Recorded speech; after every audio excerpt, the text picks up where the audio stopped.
Buongiorno, le principali notizie. A Catania arrestati 2 dei 4 rapinatori che un anno fa avevano assaltato e derubato i dipendenti di un supermercato che trasportavano l'incasso del negozio in banca. Decisive le immagini della videosorveglianza. A Palermo ambulanze bloccate dalle auto, parcheggio selvaggio a Villa Sofia durante le partite casalinghe della squadra di calcio. La denuncia del sindacato dei medici Cimo che dice l'ospedale viene trasformato in un'area di sosta senza regole. La rabbia dei 2 ristoratori di Catania, ostaggi in un cantiere dove da tempo non si vedono operai. La riqualificazione di Piazza Majorana pesa sul futuro delle loro attività. Corruzione nella pubblica amministrazione. Dopo il rinvio a giudizio, l'assessore Elvira Amata attende il verdetto del partito della Meloni. Intanto le dimissioni sono nell'aria. A Niscemi, nuovo report della Protezione Civile. Il fronte resta instabile, impossibile una messa in sicurezza totale. Si punta su un monitoraggio e riduzione del rischio. A Catania la mostra di Alfredo Pirri, Fare cose, sculture, disegni e installazioni non sono immagini stabili ma processi in movimento. Calcio, da domani il Catania inizierà l'avvicinamento all'ultima partita della stagione regolare contro l'Atalanta Under 23. L'obiettivo dei rossazzurri è conservare il secondo posto in classifica.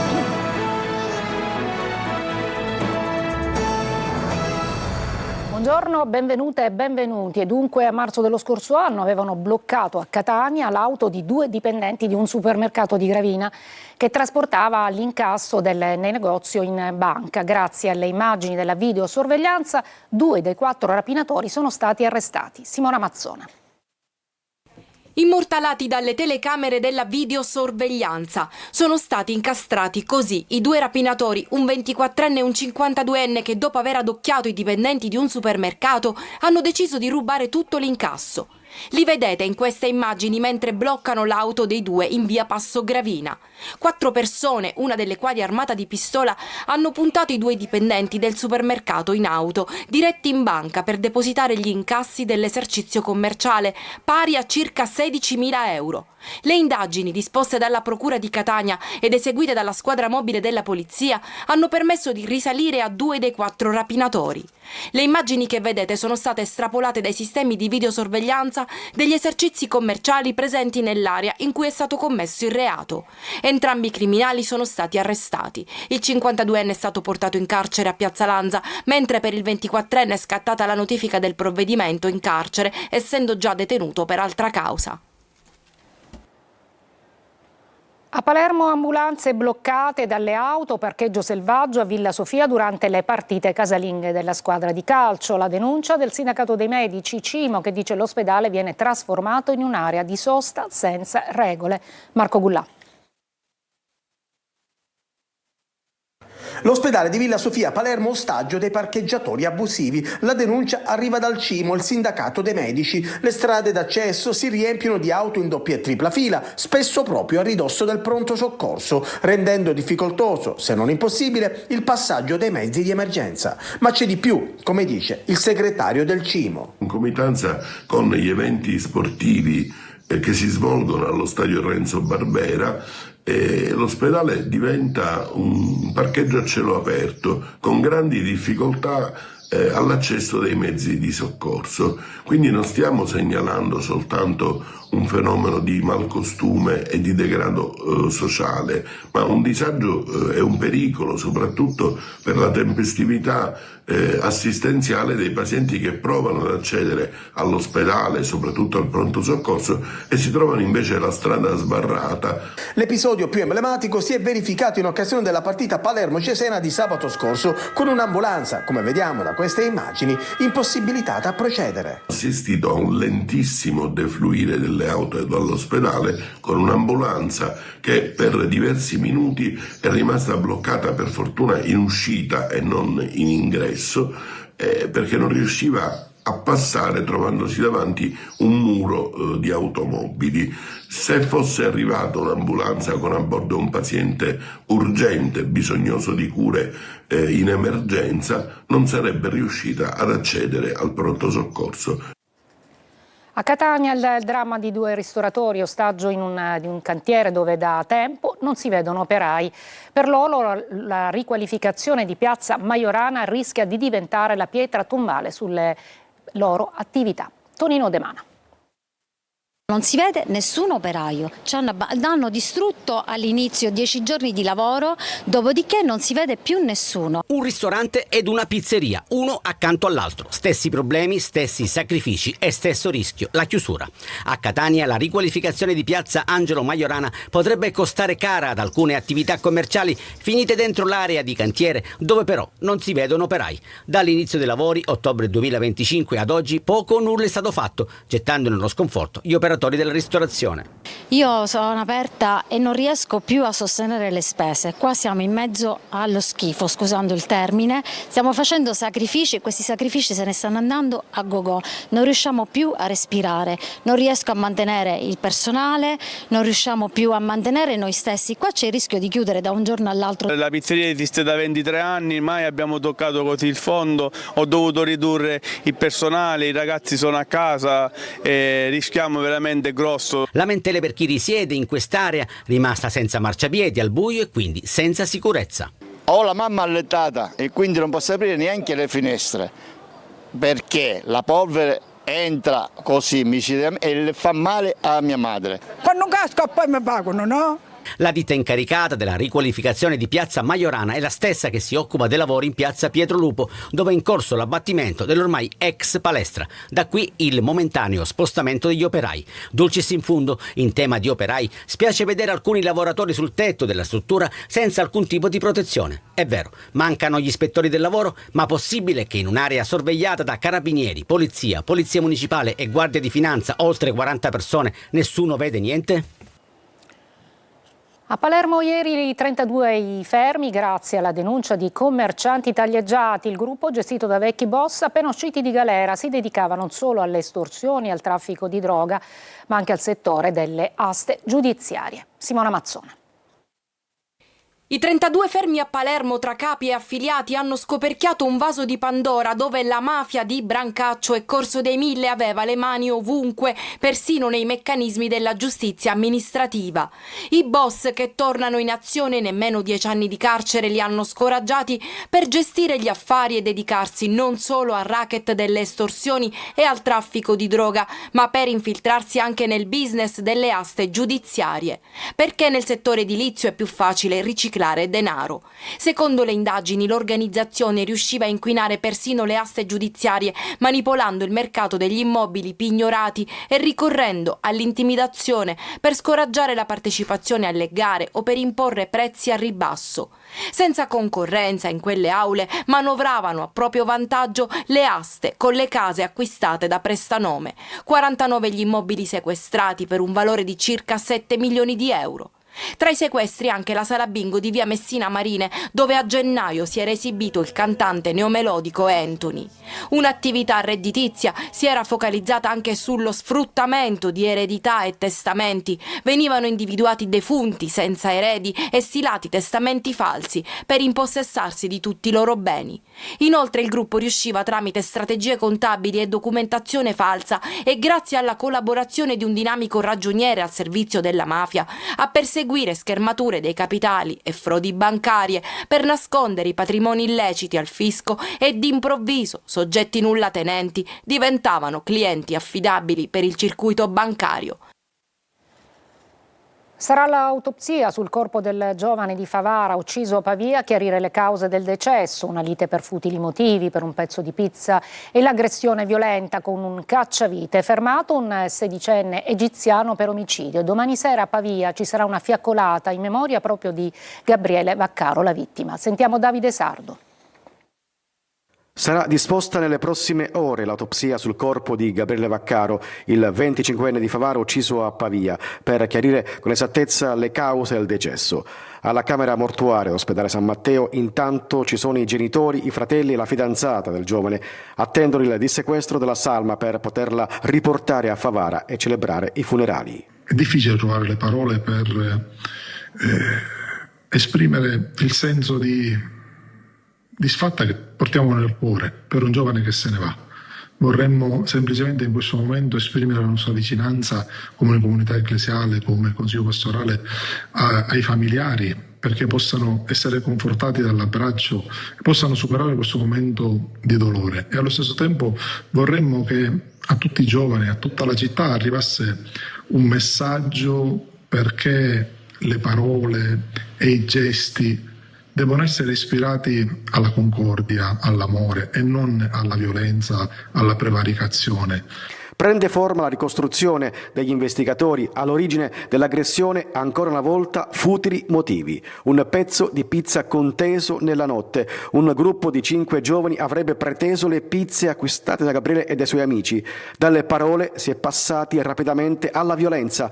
Un 16enne egiziano fermato per omicidio e trasferito al carcere minorile Beccaria di Milano avrebbe colpito il giovane al collo con un'arma appuntita. Inutili soccorsi. Gabriele è morto poco dopo in ospedale. Nel tentativo di difenderlo è rimasto gravemente ferito un giovane di Ribera, amico e collega della vittima, colpito al braccio e al torace, ha riportato un polmone perforato e ricoverato al San Matteo di Pavia, ma non è in pericolo di vita. Gli altri 4 giovani rischiano una denuncia per omissione di soccorso. Il Ministero della Giustizia ha accolto la richiesta presentata dalle figlie di Marcello Cimino, il senza tetto di 45 anni, bruciato vivo nel marzo del 2017 mentre dormiva sotto il portico della missione San Francesco a Palermo. Per l'omicidio è stato condannato all'ergastolo Giuseppe Pecoraro, che sospettava che la vittima avesse una relazione con la moglie. Veniamo alla cronaca giudiziaria. Dopo il rinvio a giudizio per corruzione, l'assessora Elvira Amata attende il verdetto del partito della Meloni, ma le dimissioni sono nell'aria. Lorena Dolci. La sua sorte era legata alla decisione del GIP. Adesso che il rinvio a giudizio per l'assessora Elvira Amata è arrivato, i nodi del rimpasto vengono al pettine. Il dubbio non è se l'esponente di Fratelli d'Italia si dimetterà, ma solo quando. Schifani non commenta, si attendono le mosse del partito della Meloni, che tra qualche giorno invierà in Sicilia la sorella Arianna e il suo plenipotenziario Donzelli, a cui è delegata la scelta politica. Il processo per corruzione per l'Amata, che ha scelto il rito ordinario, comincerà il 7 settembre. Condannata a 2 anni e 6 mesi con il rito abbreviato l'imprenditrice Cannariato. Secondo la procura, tra le due c'era un patto per l'assunzione del nipote dell'assessora in cambio di un contributo ad una manifestazione patrocinata dalla Cannariato.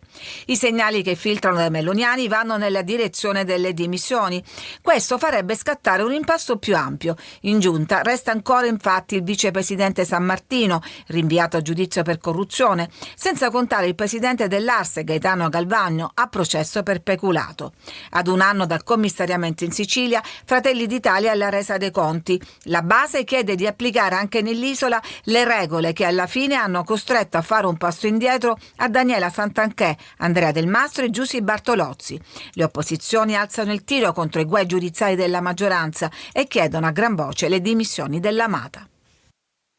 Aniscemi, nuovo report della Protezione Civile, il fronte resta instabile, impossibile una messa in sicurezza totale, si punta invece sul monitoraggio e la riduzione del rischio. GR Italia. A Niscemi la frana continua a muoversi e il rischio resta alto, è quanto emerge dal terzo report redatto per la Protezione Civile dal gruppo di esperti guidato dal professor Nicola Casagli. Il sistema franoso viene descritto in una condizione di instabilità evolutiva, con un pericolo che non può essere considerato superato. Gli studiosi indicano una strategia basata su monitoraggio continuo, interventi di mitigazione e, dove è necessario, anche la delocalizzazione di abitazioni e infrastrutture. Un punto è chiaro: non sarà possibile mettere in sicurezza l'intero versante. Le dimensioni della frana, la profondità dei movimenti e la natura dei terreni rendono impraticabile una stabilizzazione definitiva con opere strutturali. Il modello attuale resta preliminare, servono nuovi studi per comprendere meglio le cause e l'evoluzione del fenomeno, mentre prosegue il controllo dei movimenti e dei fattori di instabilità. La linea operativa è quella di una gestione graduale del rischio, controllo delle acque, aggiornamento costante delle mappe di pericolosità e limitazioni all'uso del suolo nelle aree più esposte. L'obiettivo è ridurre progressivamente l'impatto sul centro abitato, ma la frana al momento resta una minaccia aperta. A Palermo gli studenti delle scuole elementari Ettore Arculeo, Ragusa Moletti, Chioara Parlatore e Pio La Torre hanno pulito, lo vedete nelle immagini, la lapide di Pio La Torre e Rosario Di Salvo. Vittime della mafia, il gesto simbolico per l'avvicinarsi del 30 aprile, 44esimo anniversario del loro omicidio. Ci fermiamo, una breve pausa, poi ci occuperemo di rifiuti a Catania.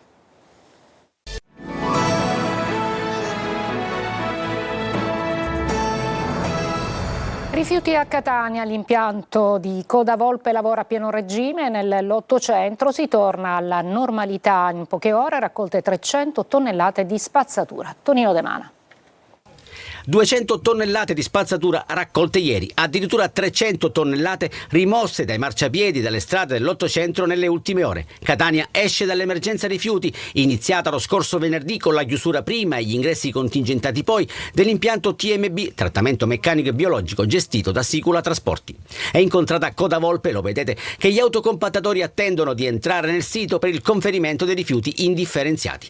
In fila numerosi mezzi di Gema che da ieri fanno la spola per liberare la città dalla morsa dei rifiuti. Le criticità maggiori a Cibali e Picanello, letteralmente sommerse di immondizia, come abbiamo documentato nei digiti ieri, che mostravano le montagne di spazzatura nelle vie Cavaliere e Duca degli Abruzzi, tanto per fare qualche esempio. Oggi la situazione è notevolmente cambiata. L'immondizia è stata raccolta, ma dopo qualche ore prima i sacchetti tornano impietosamente sui marciapiedi. La polizia non credo che duri molto, anche perché le modalità di raccolta non sono state ancora recepite evidentemente da larga parte della popolazione, la quale se ne frega della raccolta differenziata, e quindi forse gli addetti fanno quello che possono, forse. Nella notte Picanello è stata ripulita da montagne di spazzatura. Quanto durerà questa pulizia? Secondo me poco. In tema di rifiuti, l'auspicato cambio di passo tarda ad arrivare. In questo senso bisognerà lavorare molto alla voce sensibilizzazione, perché altrimenti ogni sforzo risulterà vano. E a proposito di sensibilizzazione, sempre a Catania saranno operativi sul territorio i primi 36 ispettori ambientali volontari comunali. La figura è prevista dal regolamento approvato dal Consiglio Comunale l'11 giugno del 2024. Adesso a Messina, oggi la prima udienza del processo all'ex deputato, professore di chirurgia plastica Francesco Stagno dal Contres, arrestato per corruzione, concussione e truffa. Intanto la Cassazione ha accolto il ricorso sulla revoca dei domiciliari. Francesco Triolo.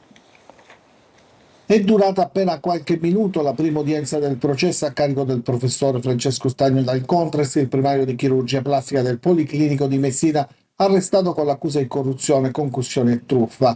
Il chirurgo, ex deputato del centrodestra, ha chiesto il rito abbreviato. Secondo la procura avrebbe preteso contributi per complessivi 700.000 euro da alcune case farmaceutiche ed imprese di prodotti medicali per l'organizzazione di un congresso medico a Giardini Naxos in cambio del benestare alle forniture nel suo reparto alle stesse ditte. Nell'udienza di oggi si sono costituite come parti civili l'Università di Messina e il Policlinico Universitario.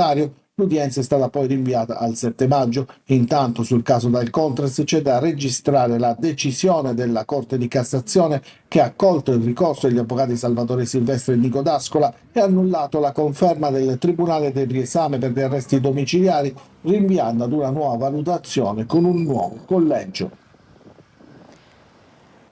A Catania è inaugurata la mostra Fare cose di Alfredo Pirri alla Fondazione Broadback. Sentiamo Orazio Longo.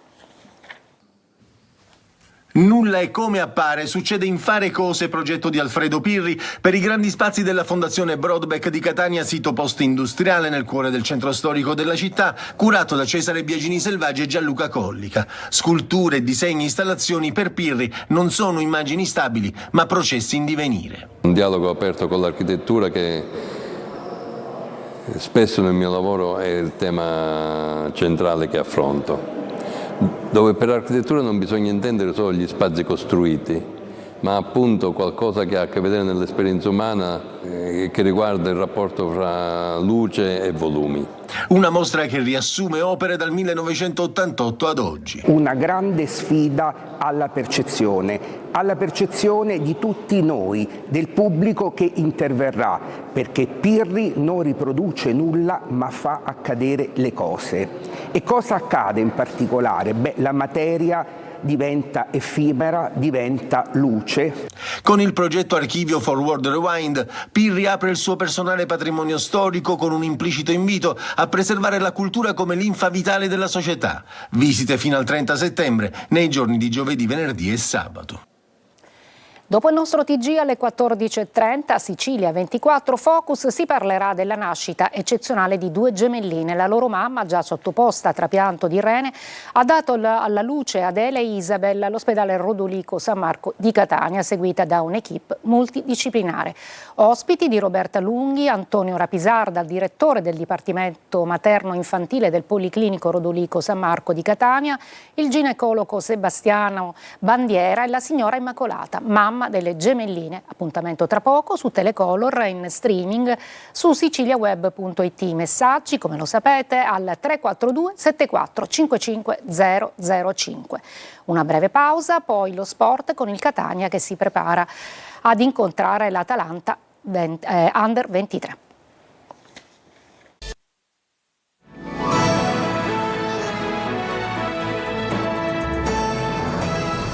Il presidente Ross Pelligra ha lasciato Catania, ma prima di farlo ha definito diverse situazioni legate a Torre del Grifo. Intanto la squadra, che oggi riposa, da domani prepara l'ultima partita della stagione regolare contro l'Atalanta Under 23 con l'obiettivo di conservare il secondo posto in classifica. Francesco Triolo.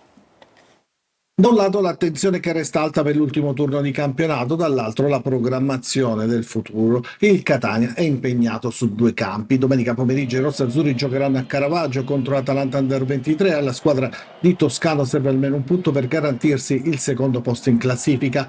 Gli etnei oggi hanno riposato, riprenderanno domani e si lavorerà a ritmo serrato sino alla partenza per Bergamo, dove non ci saranno i tifosi rossazzurri, essendo stata vietata la trasferta. Intanto c'è la partita che si gioca fuori dal campo su Torre del Grifo. Infatti c'è stato un deciso cambio di passo dopo la visita di Pelligra in città. È stato definito l'accordo per acquistare un terreno attiguo al centro sportivo da riservare esclusivamente alla prima squadra. Contestualmente sono cominciati gli interventi per il ripristino dei 4 campi, 2 in erba naturale e altrettanti in erba sintetica, che nel futuro dovrebbero essere destinati al settore giovanile e alla formazione femminile, ma che a breve termine, ossia nella prossima estate, nelle intenzioni della dirigenza, dovrebbero consentire alla prima squadra di svolgere in sede parte della preparazione precampionato, in fase di valutazione la gestione della parte alberghiera della struttura, che potrebbe essere affidata ad un soggetto esterno, rimanere almeno in parte quanto necessario per la prima squadra in capo al club rossazzurro.